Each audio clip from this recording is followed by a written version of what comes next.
Why do we have this kind of sanitization of far left ideology? Apparently easy for us to identify what is far right ideology. They ask, what do? I say, I do reporting on far left extremism. And so often they have like a blank look on their face. Instead of treating me as like a peer in the industry who had suffered violence, I was questioned as if in a way that I was provocateur. I really needed to reach a key demographic, which are liberals. I would say I failed in that. In 2020, after George Floyd died, America went crazy. I've been called a racist personally for mentioning that BLM caused violence and arson. Antifa and socialists and leftists and communists who came out and basically got all this media congratulations. You've reported recently on a trans terror group. Can you tell me a bit about that?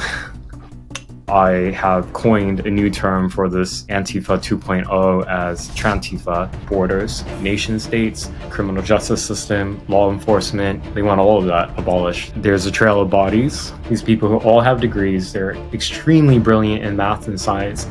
I'm very interested to see what happens next.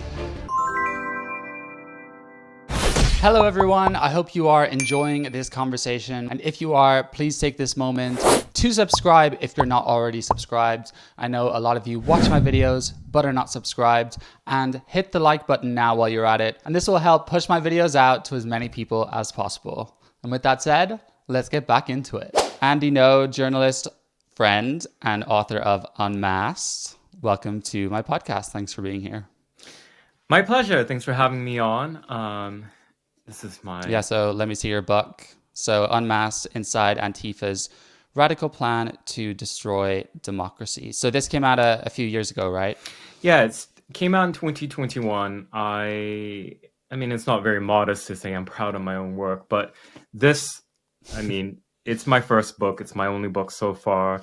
It was a New York Times bestseller, and there were lots of efforts by violent extremists to intimidate bookstores in Portland, Oregon, where I'm from originally, to not sell it, and they were quite successful. And the book is the culmination of years of field research, field reporting on this violent extremist movement called Antifa. And unfortunately, in the course of writing it, I encountered violence against myself, and as well as witnessing within my city people, one person who was killed, coming into contact with another person who died in a terror attack in Washington state. So it's a heavy subject. Took a long time to get done. I'm glad it's done. It's already 4 years old now. And unfortunately, the movement has not gone away.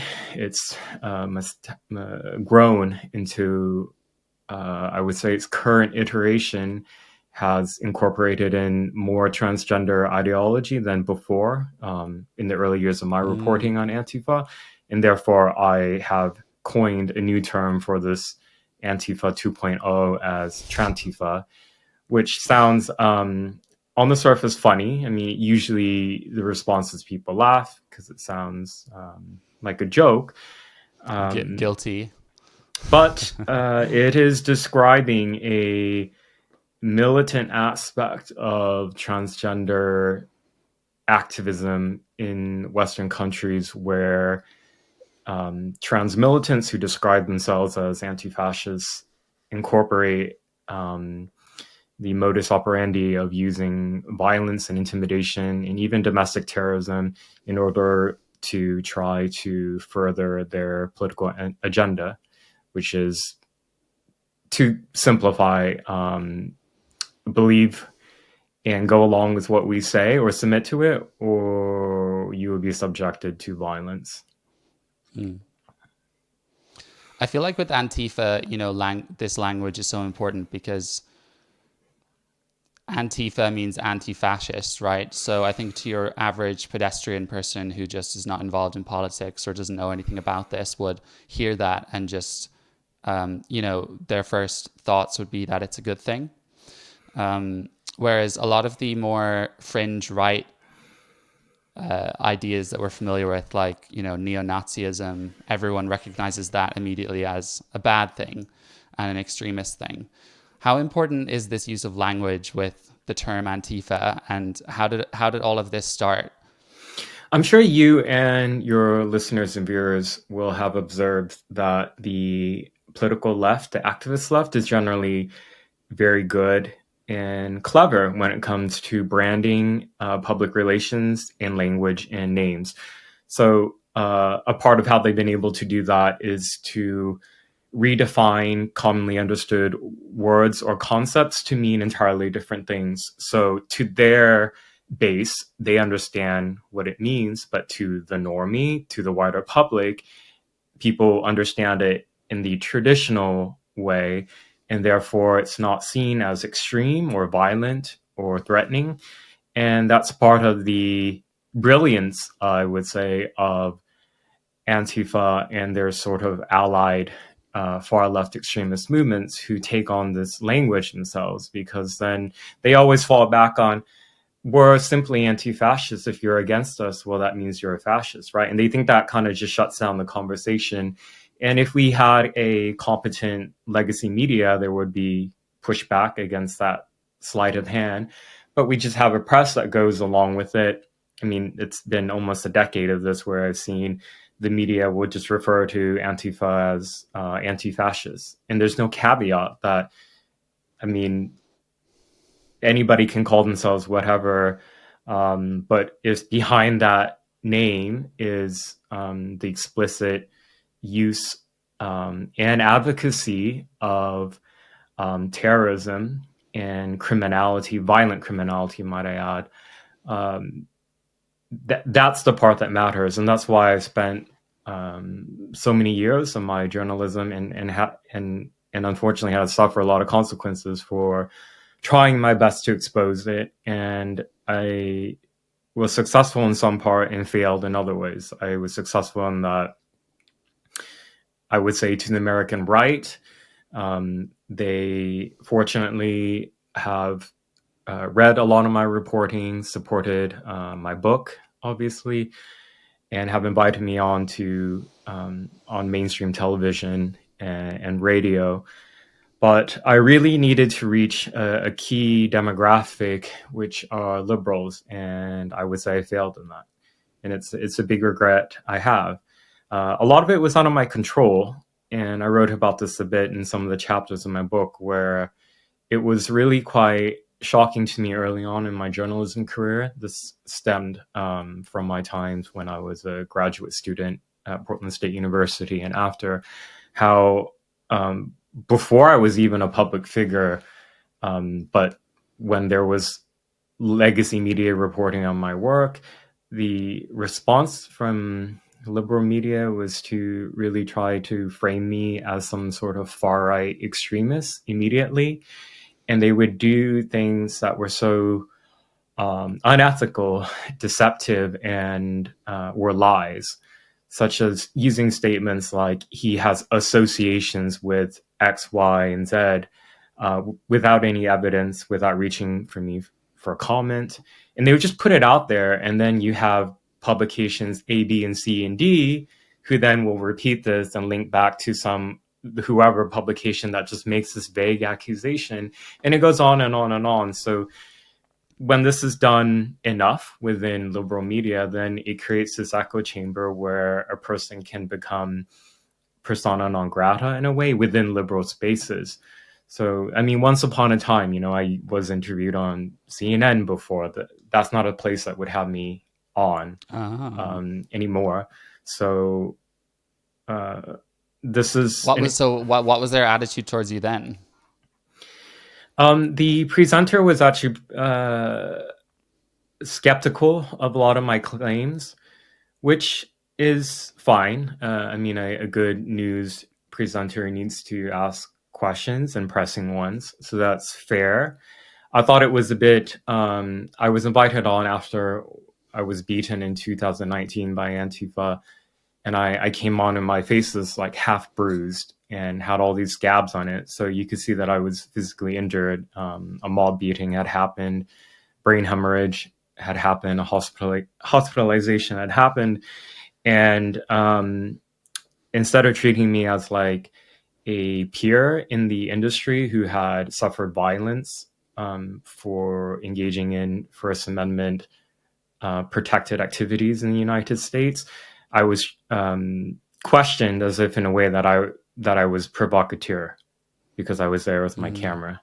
Hey everyone, if you want to support my channel and my work, there are a few ways you can do that. There is a one-time donation PayPal link in the description. You can join the YouTube membership community for access to the Jack Jewell Uncut episodes of my podcast, or even better, join the Jack Jewell Uncut Substack, where you get all of the above, as well as exclusive articles seen nowhere else, and of course, bonus footage from this episode.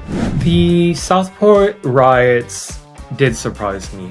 A son of Rwandan immigrants murdered 3 young girls. He didn't have anything to say about Muslim extremists, rumors of 100 riots that were going to happen, and like, this is a hoax. Yeah. Mass migration to underserved white working class communities in the middle and the north is felt very differently than how it is in cosmopolitan London. England is small enough that you can only kick the tin down the road so much. I've already noticed in the mainstream a change. Is there going to be a day of reckoning when we look back in the mainstream media on all of these things?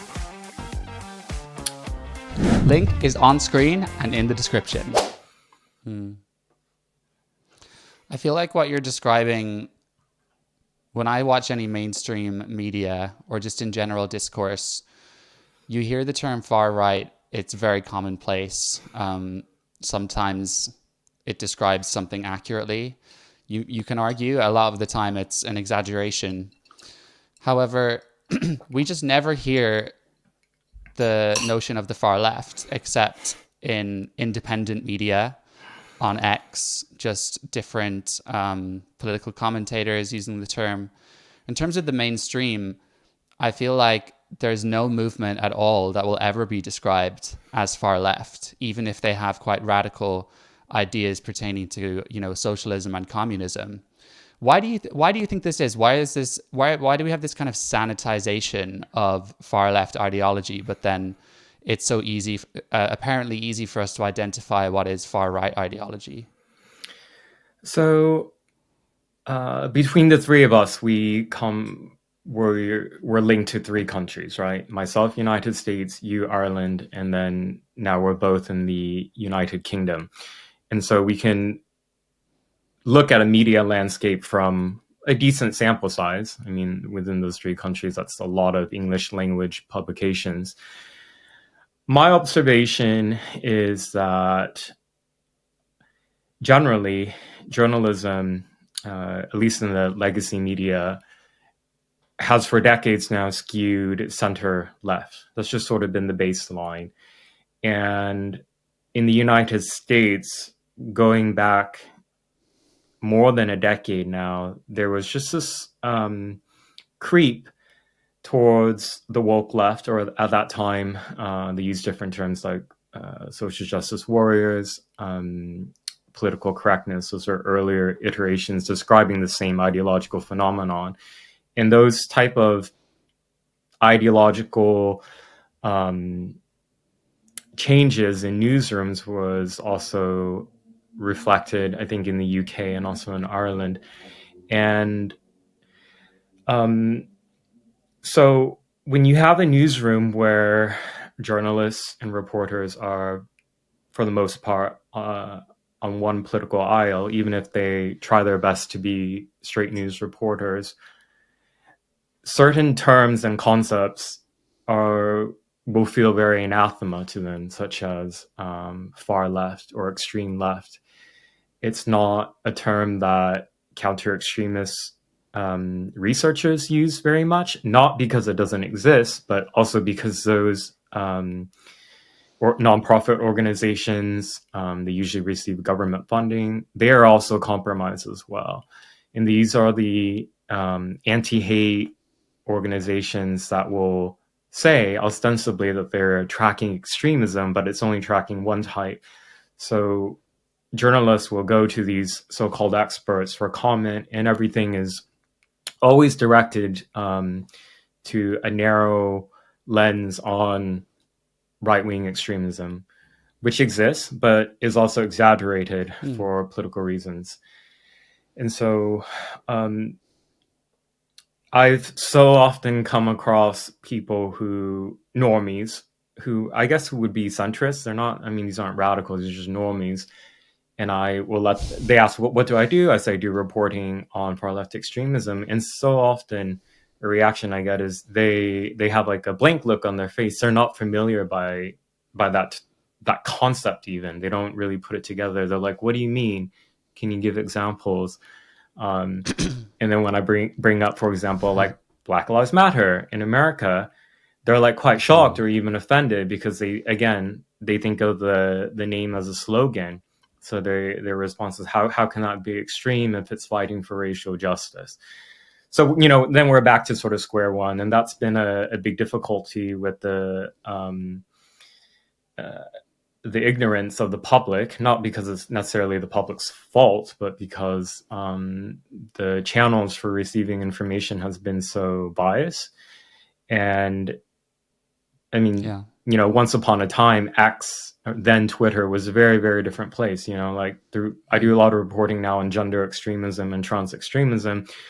And not that long ago, I had to use the preferred pronouns for all my posts that went on that platform, because you could be banned permanently from it if you misgendered an individual. And by misgender, that would be correctly listing their legal name and their sex.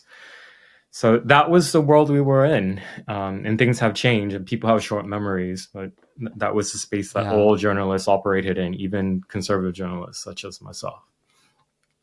And just as an aside to that, because I remember when I read your book, there were several trans cameos in it of various extremists, and I was trying to work out if you were using the preferred pronoun or not, and I think perhaps you were. Were you compelled to do so in your book? I think at that time, you're right. In my book, let's see, what did I recall doing?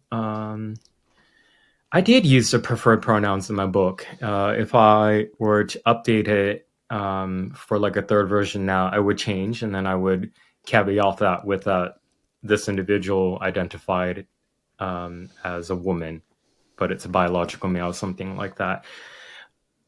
I wasn't pressured by my editors at that time, but I was just of this mindset because in addition to what I reported on social media, I was also published in some print publications, in even center right ones. So some of them, many of them, your audience will know, legacy media places that I've written for, they do use the preferred pronouns, even though they are perceived as right of center publications. I think at that time it was a bit less perhaps contentious, and I hadn't really quite developed my own philosophy on how I would approach that subject in my reporting. I think I thought, okay, well, this is how it is in print media. This is how it is on social media. I'll just keep it consistent, because I thought like it would be, I thought, confusing to apply sort of different practices across multiple different platforms. So I kept it Sure. in one particular way for my book. Yeah. And it was initially actually quite jarring when I think a year and a half or 2 years ago, have been quite strict about correctly sexing suspects that I report on. Initially, it was like, whoa, this is actually not what I'm used to. And I think, and if I, as a conservative journalist and critic of trans extremism, have that view, you can probably imagine how people in newsrooms, liberal newsrooms, and editors would feel. Like it's just become Yeah. unquestioned. And also another problem is that the Associated Press, the AP, which provides the newsroom style standards for all American journalists and Newswire publications, and therefore it has an effect internationally. Their guidelines is that you use the adopted names of transgender individuals and also their preferred pronouns. And you're not even expected or required to even disclose that they're trans. So that's why you see in a lot of these stories over and over, the headline would be, I don't, Michigan woman arrested over child sex crimes, something like that. Woman, all over. And it's like, well, Mm-hmm. it's cowardice on the part of the editor, but also the most important style setting journalist organization, the AP, teaches those who are in journalism programs that this is how you must write it. When I read articles like that, I get this sort of vision of a journalist in a straitjacket because it seems inauthentic to me. But Helen Joyce's book Trans came out in 2021, and back then she was also kind of inclined to use the preferred pronoun, and even in early interviews she said as much, which is so funny to look back on now. And I'm surprised that she hasn't found a way to get her book reprinted with the sex pronouns. But it's just so funny, and we're kind of there's a theme going on here of what I'm speaking to you about on language, because we've made simple words so taboo. And when I've been sort of doing commentary on this TV show, I Kissed a Boy, which I'd like to discuss with you later, when I call the female on the show she, I'm doing so, because I feel like it's necessary for me to be able to purposefully talk about what I'm actually talking about when it comes to her sex. But every single time I do it, I feel like I'm doing something really naughty or something very taboo. I feel it's like I'm going into a door that says, do not enter or something like that, or pressing the red button. Do you kind of sense that yourself if you use these sex pronouns? I used to, but I got used to it. I had to train myself out of the way Yeah. of thinking that I was in before, and also to depersonalize my connection to reporting, which all journalists need to do more of. If you get too emotionally invested in a news story that you're doing, then the article becomes more and more biased in ways that you might not recognize. And that's why you see a lot of times and I like calling out a lot of liberal journalists for this, because I'll highlight certain things that they will do, that it's like, for example, there was a suicide bombing in Palm Springs, California, over the weekend, quite shocking one. And the only person that died in that was the person who did the bombing, a young man.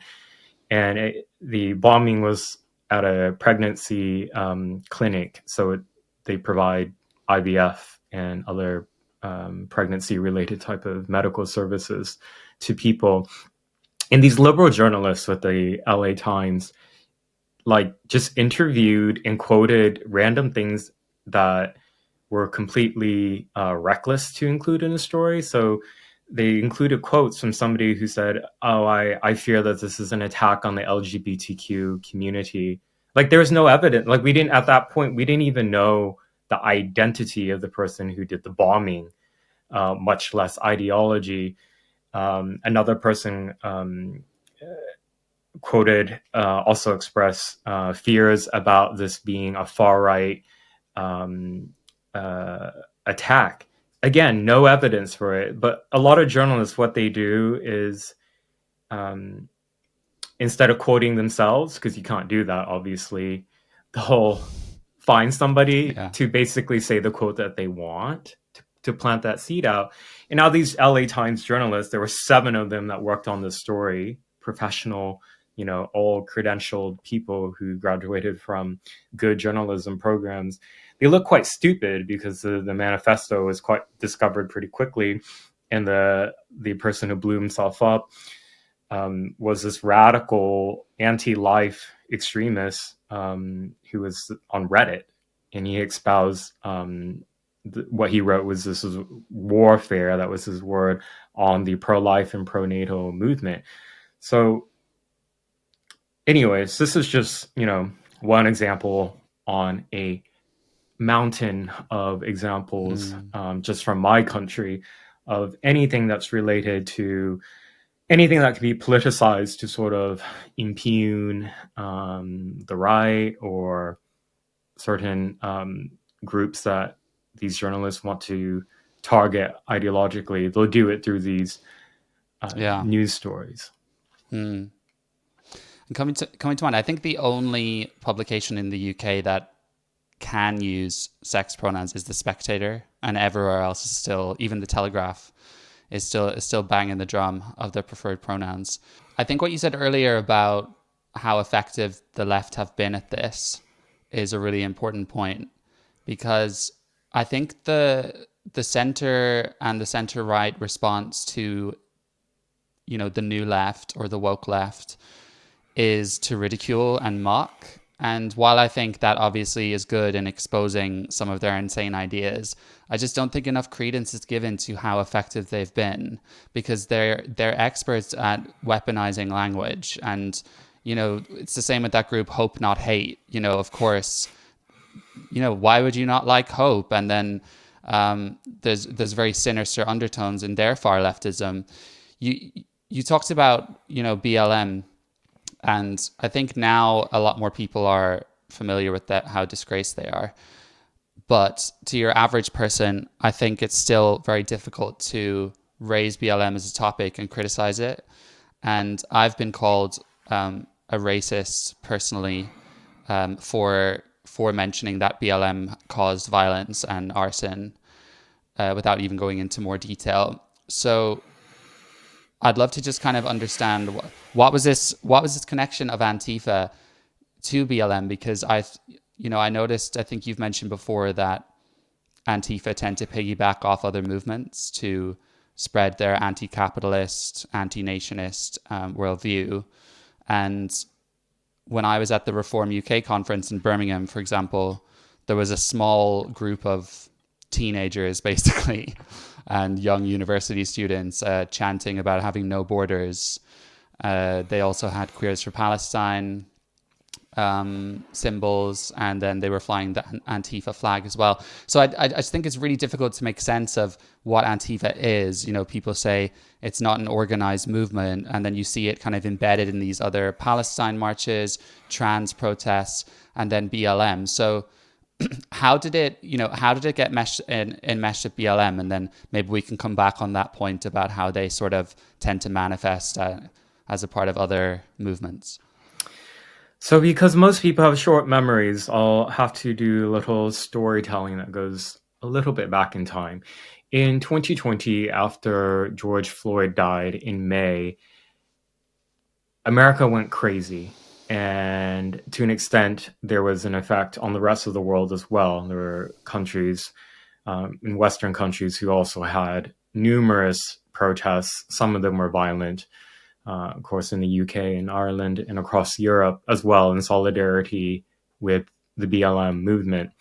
And when I say crazy, I really mean it. I mean, people, it was May, so at that point it was several months of the most intense lockdown policies that the United States had ever experienced before. You know, America is a country whose identity is all about liberty and freedom, and yet people were willing to give it up because of the experts saying that this was such a novel epidemic that it needed to be done. And so at the height of that, then suddenly overnight, you had all the many health professional organizations saying you need to go out. The racism is such an health epidemic in America that it doesn't matter that there's COVID going on right now. And the media, of course, incited a lot of violence. They played back-to-back wall-to-wall footage of the last moments of George Floyd's life, which it's a very intense video. And, you know, when you see that, and devoid of particular context as well, or presented with commentary, you know, America doesn't have Ofcom, for example. So that's why if your viewers in the UK and abroad see some of these clips that go viral from like MSNBC or NBC, and you're like, whoa, what the heck? Like how some of these presenters or commentators can just say a lot of things with like no pushback or contextualizing. Well, you can in America. So you have that 24/7. And there was an outcry, obviously, on the streets in huge numbers. And there were extremists who used that opportunity to agitate the mob into violence, like looting. So some of the most intense violence happened, obviously, in Minneapolis. That's where George Floyd died. So you had neighborhoods that were burnt down, entire buildings that were torched to the ground. I mean, the economic damage, and this is just one measurement, the damage was in the um, billions, which isn't talked about much. And you had the political leadership, Democrats in these states, like Minnesota is a Democrat majority state. Um, Tim Walz, who ran for vice president last year, is the governor now, and he was a governor then as well. And he completely froze. And mayors of some of these cities also froze. So you had Democrats essentially saying what happened was so horrific in Minneapolis that we're going to turn a blind eye. And some of them were basically kind of explicit in phrasing their views in that way. You had city councils across America vote to defund law enforcement during a time when there was surging public safety issues because of these riots and looting.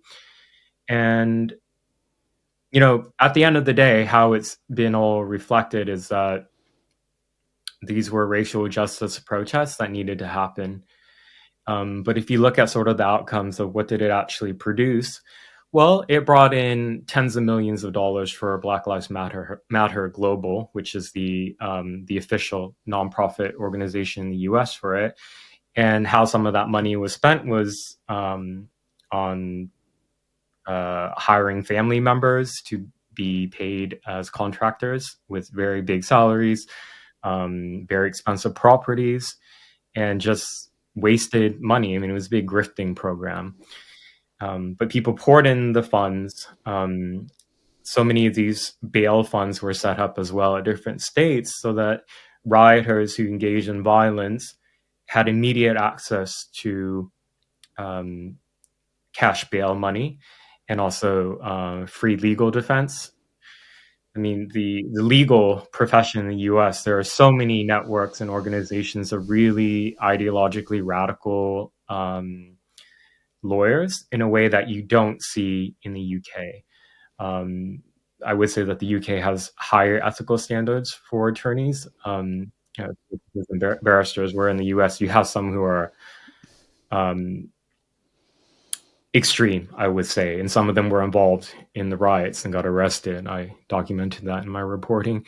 So Antifa really saw an opportunity, right? There's a lot of rage going on within the normie population, among the liberal population, and you had police departments and elected officials frozen in fear.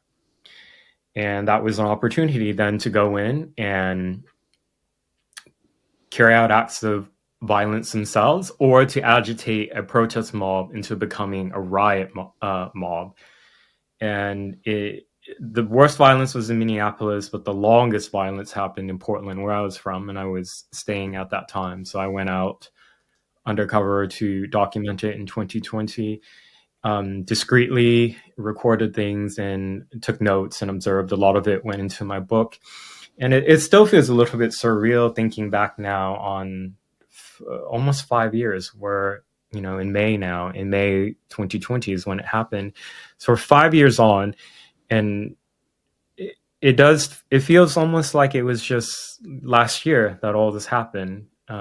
Just because, like, I think socially not much has changed in that the ideologies of these extremists, after, you know, once all the dust and ashes settled, it hasn't really been challenged in the way that it needs to be challenged within the mainstream. It sort of had it's taken a bit of a backseat temporarily. And people need to remember that. Yeah. And you know, like the riots in 2020 also didn't just happen overnight because of George Floyd. BLM was the movement that started around 2015. So it had already 5 years of organizing and propaganda dissemination that was quite effective. And a lot of these militant networks that were doing the violence in 2020 have now stepped back a little bit to focus on other ways to try to radicalize, the next generation of incoming young people into extremist beliefs. And so they also latched onto the Palestine protests and riots and occupations, which have been quite violent in some places in America. There's been a lot of media coverage, for example, about the occupations at UCLA, which is my alma mater, by the way. That's where I did my undergrad. And at Columbia and other universities, Portland State, also where I went. And these violent occupations, a very large number of the militants that were going in were not students at all. These were these outside Antifa people who were involved in riots before and faced no consequence. I forgot to mention that.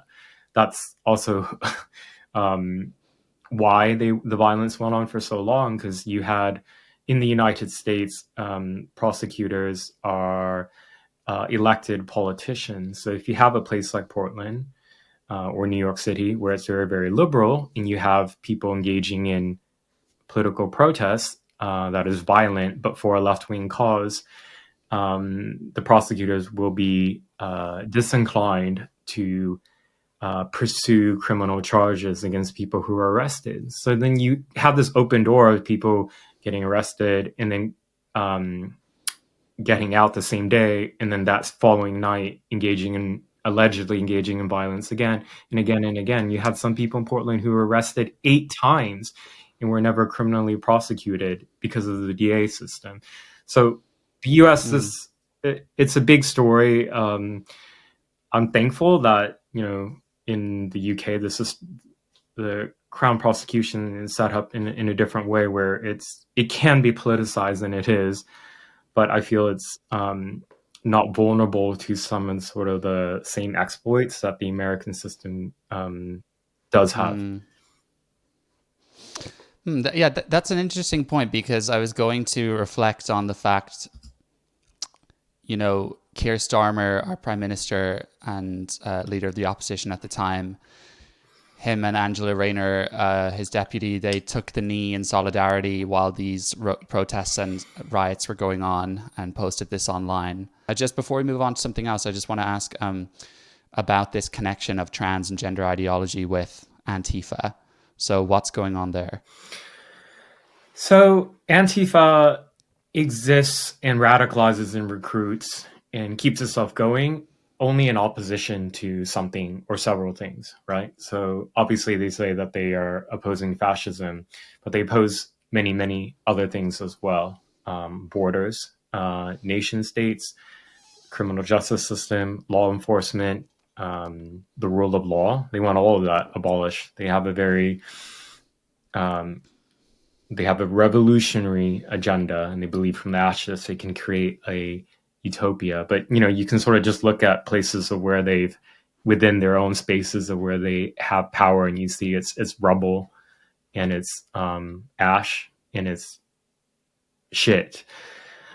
Sorry to be so crass. And so I think the trans part has come in a more amplified way in the last few years because of a certain number of successes internationally. So in the US, in terms of pushing back, various Republican-led states, some of them began passing legislation to limit the medical transitioning of minors, and that these laws have only passed recently in some states. So as that began to happen, then that became a very big radicalizing point for a lot of leftists, and Antifa began to focus on that more as a primary issue, also because it was during the Biden years. Trump wasn't in office anymore, and a lot of people thought he would never win another election. So, Trump and MAGA and the movements that are associated with that weren't really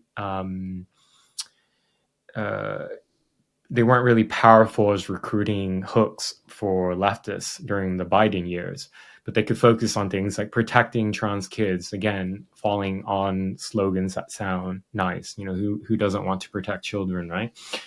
So, and a lot of them began mobilizing in violent opposition to those who dared to challenge their claims or challenge them legislatively. And so there have been a number of conservative lawmakers in America who have faced so many death threats by trans extremists, and these are politicians who have more protection in the law than the average non-elected official, and they have access to Capitol Police or state police if they're elected at a state level. But for activists, they're often they're on their own. And a few years ago, Kelly J. Keane did a U.S. tour, and when Portland was announced as one of the stops, I was just saying, America is not like the UK. You have law enforcement is managed at the local level. So how one city does it is completely different to another. And in Portland, you have an environment where police do not protect people's rights to speak in public. You can go out and do it on your own. Nobody's going to arrest you for it. But if Antifa or Tran-Tifa and other extremists say that they're going to go out and kill you, you're literally on your own.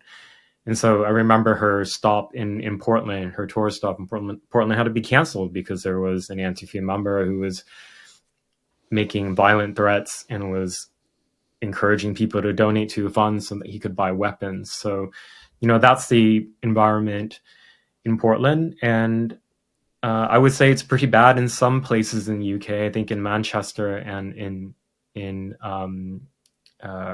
Brighton and Bristol, you have quite radical cells and networks, I would say, who try to utilize some of the tactics that you see in the American Antifa. But fortunately, for the most part, police are quite good at creating a buffer and barrier around the speakers, and that you don't have women just left entirely on their own. Although there have been times where, the women have been subjected to physical assault in leaving or attending some of these events. But it's better than how it is in America. And I'm you can't see it because my mic is blocking, but I'm wearing this shirt from this is a brand XXY by Jennifer Say, and she's an American businesswoman who is a former professional gymnast, and she started this brand. You can call it like a turf sports brand. And I do reporting on this subject, so if I was working at a traditional newspaper, I wouldn't be allowed to wear something like this. But as an independent journalist, and I'm speaking to an independent content creator like you, I'm able to do these type of things, and people then they know that my views on this subject, and so they can take that into consideration when they read my reporting. But I think people generally, hopefully, will find that I try to be as neutral as possible in my reporting. Yeah. You've reported recently on a trans terror group. Can you tell me a bit about that? I can. I broke the story in January this year, and it sounds almost too impossible to be true, but in the United States, there is a cell of trans leftist extremists who operate as and I use the word alleged here because the criminal cases are ongoing, but they operate allegedly as a violent death cult. It sounds, I think it was the Boston Globe that said it sounded like it was made up from far-right memes, but there's a trail of bodies. There's been at least 8 deaths linked to this group. And the group doesn't really have a name officially. I, myself, and other journalists have referred to them as the Zizians because the de facto leader of the group uses the alias Ziz. This is his preferred name, but I think alias is more apt to describe. And it's a radical leftist group with a very esoteric ideology, beliefs about essentially the end times and what can accelerate that, and what's causing it, and a lot of focus on revenge in group. And they believe that trans people are particularly unique and gifted, which is why almost all of the members who joined the movement are transgender. I think out of around a dozen, only one is not confirmed to be, but otherwise everyone was male to female, identifying where the other way around, or trans non-binary.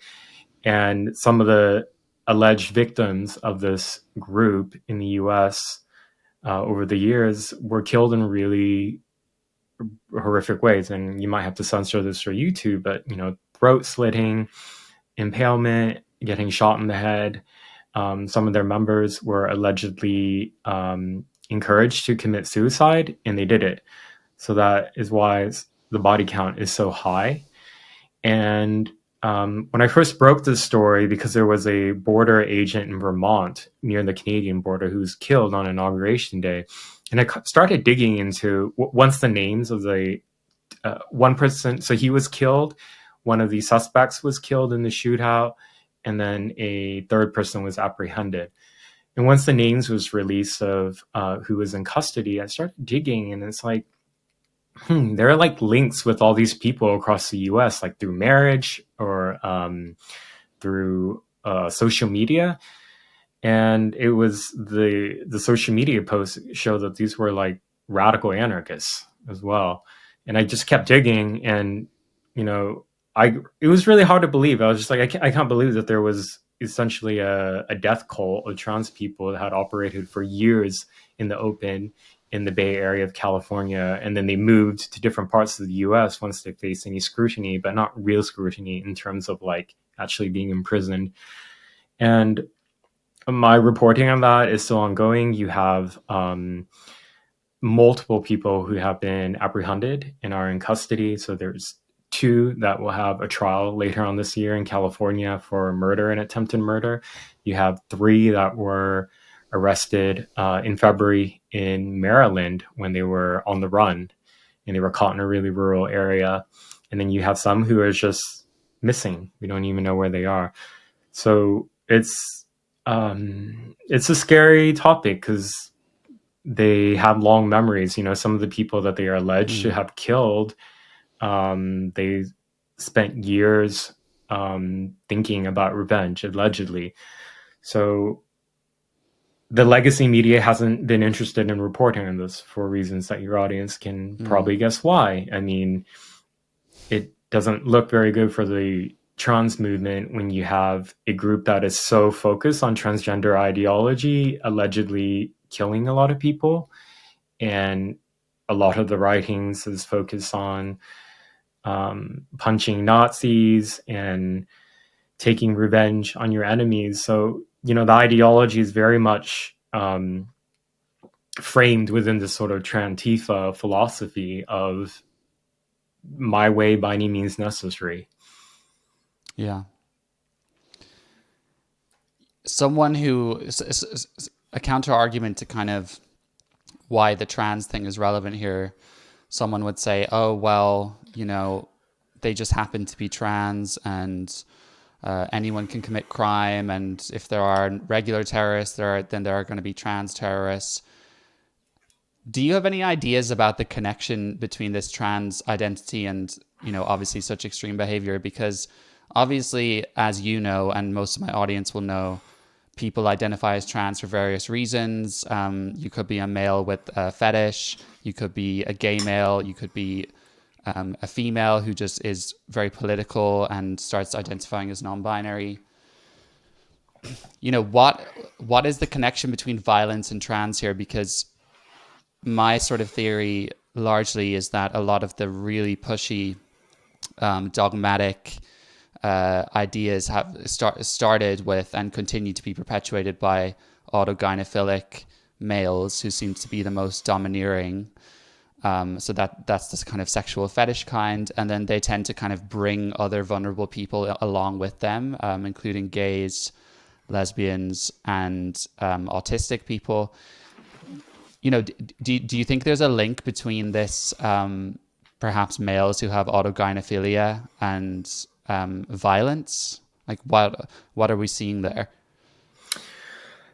So, where there has been crime data published in different countries on collected and published on trans inmates, for example, there is an overrepresentation of transgender identifying males. These are biological men who identify as transgender. An overrepresentation in violent crimes and also sexual crimes, violent sexual crimes. My focus in my reporting has been primarily on political violence and political extremism.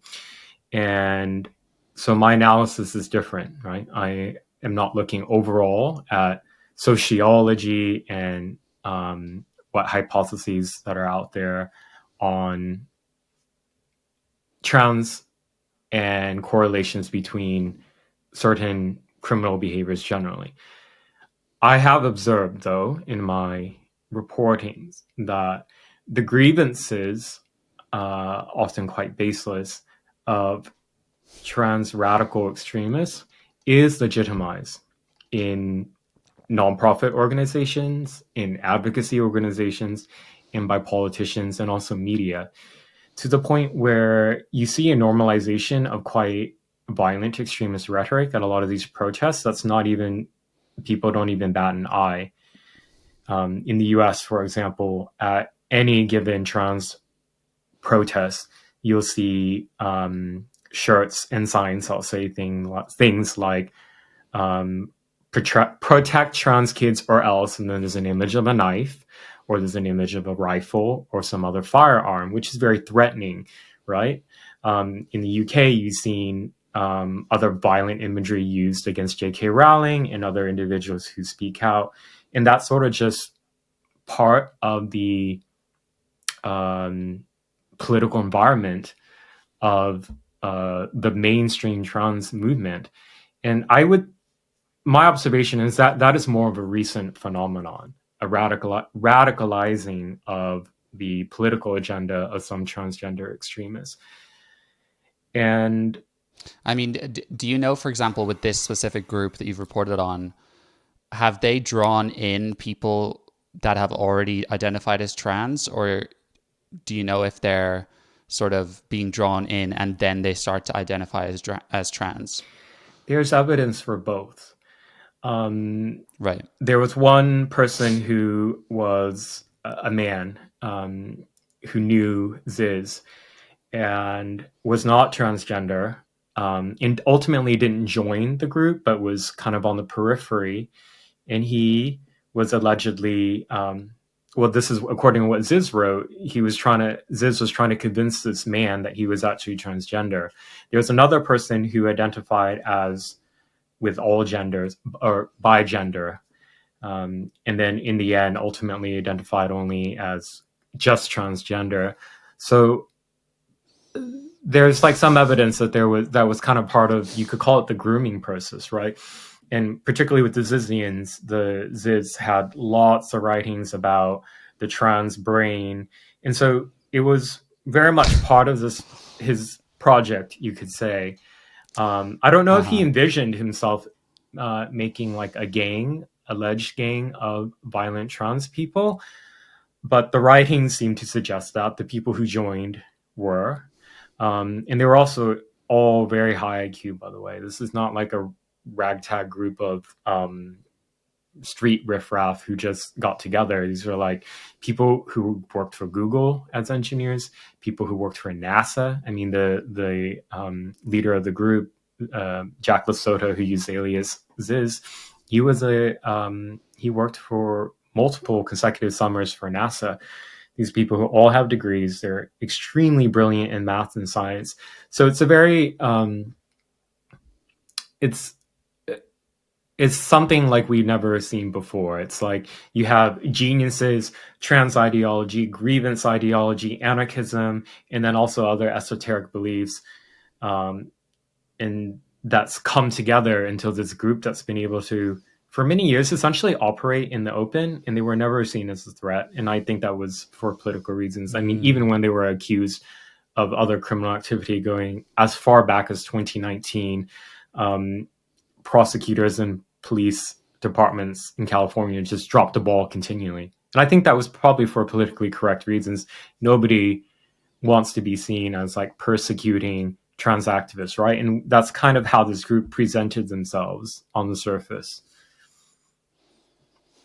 Yeah, I mean, it's just this identity politics has caused so many issues because it's now embedded in all our institutions. How if you are belonging to one of these groups, then there's this immediate knee-jerk reaction to sort of think, oh, well, you know, we have to bear in mind they've been through a lot.